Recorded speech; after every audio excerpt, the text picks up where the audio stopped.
আমরা জানতে চাই বারবার এই যে 626 জন বা 27 জন যে নাম্বার, এই এখতিয়ার আপনাকে কে দিয়েছে? তাদেরকে নিরাপত্তা দিয়েছেন ভালো কথা, তাদেরকে ছেড়ে দেওয়ার অধিকার কে দিয়েছে? কে কাকে দিয়েছে? সেনাপ্রধানকে আজকে অনেক বেশি অ্যাগ্রেসিভ মনে হলো আরকি। মানে এতটা অ্যাগ্রেসিভ কিন্তু তার যে আচরণ বা তার সম্পর্কে আমরা যতটুকু জানি, এটা ঠিক যায় না তার সাথে আরকি। তিনি বর্তমান আ পরিস্থিতিকে, দেশের সার্বিক পরিস্থিতিকে অরাজক পরিস্থিতি হিসেবে বর্ণনা করেছেন এবং বলেছেন যে সময়ের সাথে সাথে পরিস্থিতির আরো অবনতি হচ্ছে। তিনি বলেন যে আইনশৃঙ্খলা বাহিনী, বেসামরিক প্রশাসন সহ সকল সংস্থা ভেঙে পড়েছে, পুনর্গঠিত হতে পারছে না। শুধুমাত্র সশস্ত্র বাহিনী এখন পর্যন্ত টিকে আছে। ম্যাজিস্ট্রেসি পাওয়ার নিয়ে আর্মি মাঠে গত প্রায় ৬ মাসের বেশি। এই অরাজক পরিস্থিতি সেনাপ্রধান যদি ঘোষণা করেন, এর দায় কার ঘাড়ে এসে বর্তায়? কি মনে করেন আপনি? ফার্স্টে আমি বলি যে আমার চাকরির লাইফে আমি এই ম্যাজিস্ট্রেসি পাওয়ার পাই নাই। সো ম্যাজিস্ট্রেসি পাওয়ার ছাড়াই আমরা যখনই দায়িত্ব পালন করেছি, সেনাবাহিনী যখন গ্রাউন্ডে ছিল তখন এমনি আইন শৃঙ্খলা পরিস্থিতি ভালো ছিল। This is the first time magistracy পাওয়ার সহ গ্রাউন্ডে আছে। কারণটা কি? এই ম্যাজিস্ট্রেসি পাওয়ার নিয়ে গ্রাউন্ডে আছে থেকে উনি যেটা করতেছে, কেউ গিয়া মব গিয়া আওয়ামী লীগের কাউরে আগুন দিতেছে, বাড়ি আগুন ওখানে গিয়ে আওয়ামী লীগকে সেভ করতেছে, আওয়ামী লীগের প্রপার্টি ইয়ে করতেছে। উনি জাস্ট এই মেইন এফোর্টটা লাগতে হচ্ছে আওয়ামী লীগের লোকজনকে ইয়া করার জন্য। জুনিয়র লেভেলের তো অফিসারদের ইয়া নাই। আমি আপনাকে বলি যে আপনি তো নিউ ইয়র্কে আছেন, বর্তমানে আমাদের আলগা মোমেন যে আছেন উনি নিউ ইয়র্কে আছেন, চলে আসছেন, অনেকদিন পরে আসছেন এবং কিছুদিন আগে একটা প্রাইভেট অনুষ্ঠানে উনি জেনারেল ওয়াকারের প্রতি কৃতজ্ঞতা প্রকাশ করেছেন আর কি বিভিন্ন কথার মাধ্যমে। সো এটা তো আমাদের কাছে ক্লিয়ার ইজ নট, মানে অ্যাকচুয়ালি 626 এটা একটা ফিকটিশাস নাম্বার। মানে আমার মতে হচ্ছে জাস্ট ফিডিং করছে ওই জায়গায়, বাট অন গ্রাউন্ডে এই সংখ্যাটা অনেক বেশি। এবং এই যে কিছু কিছু লোকজনকে ইভেন আমাদের সেনাবাহিনীর লোক, বিজিবির লোক, তারা ওই বর্ডার পর্যন্ত পার করে দিয়ে আসছে, এয়ারপোর্টে যেতে সাহায্য করেছে। আমি আপনাকে ইয়াতে বলেছিলাম যে জিয়াউল আহসানকে যখন এয়ারপোর্টে পাঠানো হয়, it is ASU, army security unit এবং ডিজিএফআই দুজনে মিলে ওরা যখন পাঠাচ্ছে এবং যারা অফিসার ওখানে আছেন ফ্রাস্ট্রেটেড হয়ে যে তাকে ছেড়ে দিচ্ছে, তখন আমাকে ফোন করে, আমি তখন লাইভ করি এবং পাশাপাশি যখন তারা সমস্ত অ্যাক্টিভিটিস এটার উপর ইয়া করে এবং তাকে জায়গা দেন। এই জিয়াউল আহসান থেকে শুরু করে এখন পর্যন্ত যতগুলো আছে সবগুলো বিষয় জেনারেল ওয়াকার দায়ী। সো এখানে মানে মানে হচ্ছে কি মোস্তাফিজ ভাই, আমরা যে বিষয়গুলো আসলে জানতে চাই, যে বিষয়গুলো, যেমন ধরেন তিনি আরেকটা পয়েন্টে বলছেন যে সেনাবাহিনী অক্লান্ত ভূমিকা রাখছে 5ই আগস্টের পর থেকে। হ্যাঁ, অবশ্যই চেষ্টা করছে, অবশ্যই রাখছে, এবং এই ব্যাপারে তো কোনো দ্বিমত নাই। যখন পুলিশ ছিল না, যখন পুলিশ সব পালিয়ে গেছে, সেনাবাহিনী রোলটা প্লে করেছে। কিন্তু তারপরেও তিনি বলছেন এখানে দেখেন, অক্লান্ত ও নিঃস্বার্থ ভূমিকা সত্ত্বেও বিভিন্ন মহল হতে সেনাবাহিনী ও সেনাপ্রধানকে টার্গেট করা হচ্ছে। সেনাবাহিনীকে কেউই টার্গেট করছে না, আমি প্রথমেই বলেছি। এবং যে কথাগুলো আপনি বলছেন, আমরা জানতে চাই বারবার এই যে 626 জন বা 27 জন যে নাম্বার, এই এখতিয়ার আপনাকে কে দিয়েছে? তাদেরকে নিরাপত্তা দিয়েছেন ভালো কথা, তাদেরকে ছেড়ে দেওয়ার অধিকার কে দিয়েছে? কে কাকে দিয়েছে? এইটাই আমি একটা জিনিস বলি, যখন 5ই আগস্টের পরে, আগস্টের মধ্যেই আমাকে অ্যাকচুয়ালি একটা সার্ভিং অফিসার, ক্যাপ্টেন, যে সাভার এলাকায় ছিল, সে আমাকে ফোন করে বললো যে স্যার, আমি জানি যে আওয়ামী লীগের এই নেতার পাশে অস্ত্র আছে, আমি যখন অপারেশন করছি আমার অস্ত্র দিতে আছে না। সো এটাই হচ্ছে আর কি, যে যেহেতু 9 ডিভিট ডিউসি এবং ওখানকার কমান্ডার গুলো সবগুলো ছিল আওয়ামী। সো এরা কিন্তু গ্রাউন্ডে এখন বেসিসি পাওয়ার নিয়ে যদি যত যাই বলেন, আইন কানুন সবকিছুতে আছে, কিন্তু এটা ইমপ্লিমেন্ট তো করতে হবে। সো ইমপ্লিমেন্ট করার জন্য উনি একদিকে বলতেছে আমরা বেসিসি পাওয়ার নিয়ে আসি, এবং আমি বলতে পারি যে আমি এখন পর্যন্ত বাংলাদেশে যত আইএস ডিউটি করেছি, আমাদের কখনোই ম্যাজিস্ট্রেসি পাওয়ার ছিল না এবং কখনোই আমরা ব্যর্থ হই নাই। এই প্রথমবার ব্যর্থ কেন? মানে হচ্ছে আপনি ধরেন আপনি ম্যাজিস্ট্রেসি পাওয়ার নিয়ে মাঠে আছেন, আপনি কোনো কাজ করছেন না, আবার আপনি দাবি করছেন যে পরিস্থিতি অরাজক পরিস্থিতি, আইন শৃঙ্খলা ভেঙে পড়েছে। আমি কেন বলতেছি যে জুনিয়র অফিসাররা, উনি যদি এখন এই যে এখন যে মানে তার মাসল ফ্লেক্স করলো সরকারের সামনে যে সেসব যে দায়িত্ব, বাট এটা বলতে পারি যে জুনিয়র অফিসাররা, এই যে আমি এতক্ষণ যেটা বললাম যে তাদেরকে অপারেশন করতে যাচ্ছেন, they know the exact thing. So উনি অ্যাকচুয়ালি সরকারকে ভয় দেখাচ্ছে এই কথাগুলো বলে, এবং ওখানে কোশ্চেন আনসার সেশনে যেগুলো সেট করেছে ওটা উনার সেট করা যায়, বাট অন গ্রাউন্ডে তার এই পাওয়ারটা নাই, কারণ আর্মি তার পিছনে নাই। এখানে উনি বারবার সেনাবাহিনী এবং সেনাপ্রধানকে বলার চেষ্টা করতেছে যে আমরা সেনাবাহিনী এগেন্স্টে, আমরা কখনোই সেনা প্রধানের এগেন্স্টে বলেছি, বিকজ অফ এই এতক্ষণ যে বললাম যে উনি আওয়ামী লীগকে পুনরুদ্ধার করতে চাচ্ছেন, নিষিদ্ধ করতে মানা করেছে। উনি তো সিরিজ, এটা তো না যে একটা বিচ্ছিন্ন ঘটনা বলার সুযোগ নেই, একটার পর একটা, একটার পর একটা, একটার পর একটা। এখানে আমরা শুধু বলতেছি সেনাবাহিনীর এগেন্স্টে আমরা কোনো কিছু করতেছি না।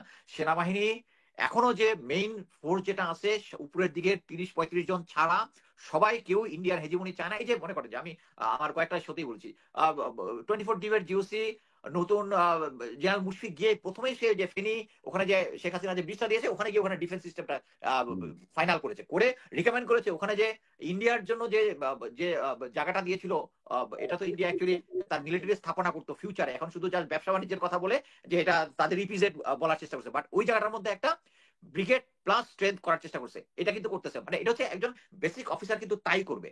হ্যাঁ, বাংলাদেশ আর্মির অফিসাররা এইরকমই এবং দে আর ডেডিকেটেড, বাট ফিউ সিনিয়র যারা আছে, এবং দেখেন এত কিছু করার পরেও যে সমস্ত জেনারেল গুলাকে নিষেধাজ্ঞা দেওয়া হয়েছিল, যে যাদের উপরে পাসপোর্ট সিজ করা ছিল, এদেরকে সবাইকে পালিয়ে যেতে দিচ্ছে, পালিয়ে যেতে দিচ্ছে। এরপরেও লোকজন কিছু বুদ্ধিজীবী আছে, মানে কি বলবো এদেরকে, মানে অনলাইনে মুখ খারাপ করতে ইচ্ছা হয় কিন্তু করতে পারি না। ওয়াকার সাহেব ভালো। ধরেন একটা বিষয় বলবো যে ধরেন তারপরে ধরেন এই গত 10 মাসে যে কাউন্টার কু বা প্রতি বিপ্লব এই জাতীয় কিছু হয় নাই, এটা একটা ভালো সাইন আমি মনে করি। কিন্তু ধরেন এই যে গদবাঁধা কথা, দেশে বিদেশি স্বার্থান্বেষী মহলগুলো পরিস্থিতিকে আরো অবনতি ঘটাতে চাচ্ছে। তো দেশে বিদেশি স্বার্থান্বেষী মহল কাজ করতেছে না, কাজ করতেছে ইন্ডিয়া এবং আপনার সাবেক অভিভাবক হাসিনা। তারপরে দেখেন যে তিনি বলছেন যে জাতিসংঘ কর্তৃক জুলাই আগস্ট বিষয়ে যে প্রতিবেদন তৈরি করা হয়েছে তাতে সেনাবাহিনীর কোনো বক্তব্য নেওয়া হয়নি। এ বিষয়ে জাতিসংঘের সাথে যোগাযোগ করা হলে তিনি জানতে পারেন যে জাতিসংঘ সেনাবাহিনীর সাথে যোগাযোগ করতে চাইলেও বর্তমান সরকার জাতিসংঘকে সে সুযোগ দেয়নি। আচ্ছা, আপনার কি মনে হয় ডক্টর ইউনূস জাতিসংঘকে আহ্বান করেছে এই তদন্তটা করার জন্য?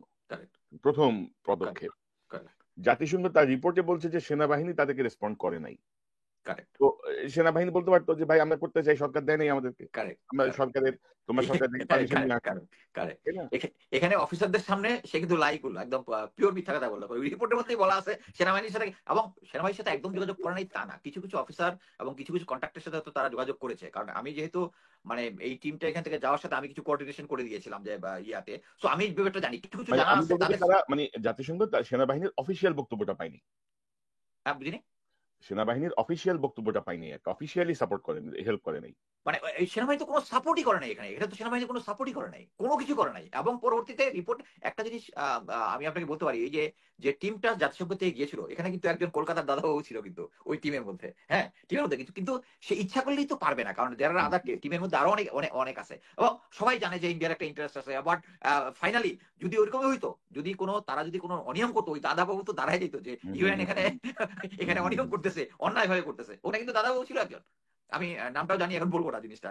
তো তারপর আমি আরেকটা প্রসঙ্গে যাই, অনেক অনেক বক্তব্য তিনি বলেছেন যে সংস্কার সহ বিভিন্ন জাতীয় গুরুত্বপূর্ণ বিষয়ে সরকার কি সিদ্ধান্ত নিচ্ছে বা কিভাবে নিচ্ছে সে বিষয়ে দেশবাসীর পাশাপাশি তিনি এবং সেনাবাহিনী অবগত নন বলে হতাশা ব্যক্ত করেন। পরবর্তীতে এক প্রশ্নের উত্তরে তিনি উল্লেখ করেন যে প্রথম দিন থেকে প্রয়োজনীয় সংস্কারের বিষয়ে তিনি বারংবার সরকারকে অনুরোধ করেছেন, তবে সরকার অনুরূপ সংস্কারের বিষয়ে সত্যিকার অর্থে সিরিয়াস নয় বলে তিনি উল্লেখ করেন। মানে আপনি অবস্থাটা দেখেন, অথচ কিন্তু 10টা সংস্কারের মধ্যে 6টা কিন্তু অলরেডি রিপোর্ট দিয়ে দিছে আরো 2-3 মাস আগে, সংস্কারের ইয়াতে কিন্তু দিয়ে দিছে আরো আগে। তবে উনি চাচ্ছে উনি যেহেতু ইন্ডিয়ার এজেন্ট, ইন্ডিয়া ওই জিনিসগুলো চায়, সো উনি যদি এটাতে ইনভলভ থাকে তাহলে তো উনি ওনার চয়েস মতো লোক দিতে পারবেন। হ্যাঁ, এই জন্য উনি চাচ্ছে যে আর্মির মধ্যে। বাট কথা জিনিস হচ্ছে এটা কিন্তু আর্মির মানে জব ডেসক্রিপশন জুরিডিকশনের মধ্যে পড়ে না, তাদের চার্টার অফ ডিউটির মধ্যে এটা পড়ে না। সো উনি এটা দাবি করতেছেন, সরকার কি সিদ্ধান্ত নিবে, কি সংস্কার করবে, এটা সেনাবাহিনীকে জানাই করতে হবে। সরকারের এমন কোনো দায় পড়ে নাই, তাই না? একটা পয়েন্ট বলবো যে করিডোরের ব্যাপারে যেটা আমি আসছি। হ্যাঁ, মানে উনি এই পয়েন্টটা বলছেন যে আমার ধারণা কি জানেন তো, ওনার এই ক্ষোভ বা বডি ল্যাঙ্গুয়েজ বা যা কিছু সবকিছু হচ্ছে ওই যে নিরাপত্তা উপদেষ্টা যে খলিল সাহেবকে কেন্দ্র করে। মানে উনি এক ধরনের অফেন্ডেড হয়েছেন খলিল সাহেবকে নিরাপত্তা উপদেষ্টা বানাই দেওয়ার পরে, এবং প্লাস ওই যে অতিরিক্ত দায়িত্ব হিসেবে ডিফেন্স দেখার দায়িত্ব দেওয়ার পরে।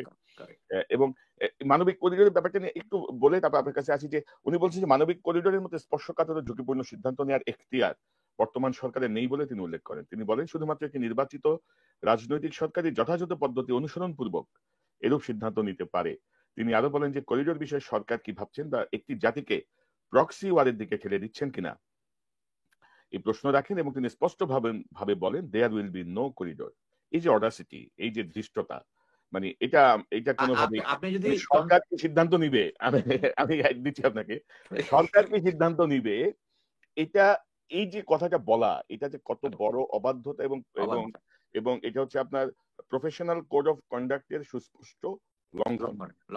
এবং আমি আপনার কাছে ক্লু দেই, সরকারের এই যে এই প্রসঙ্গটা যেটা তিনি বলছেন যে মানবিক করিডোরের বিষয়টা, এই বিষয়টা কিন্তু আসলে এখানে প্রথম উত্থাপন করে হচ্ছে আমাদের ভারতপন্থী যেই পররাষ্ট্র উপদেষ্টা আছে, তৌহিদ হোসেন, তিনি বলে ফেলছেন যে রাখাইনে মানবিক করিডোর দেওয়ার নীতিগত সিদ্ধান্ত বাংলাদেশের, কিন্তু এই নীতিগত সিদ্ধান্ত কোথায় নিয়েছে, কারা নিয়েছে, এই জাতীয় কোনো তথ্য কিন্তু আর পাওয়া যায়নি।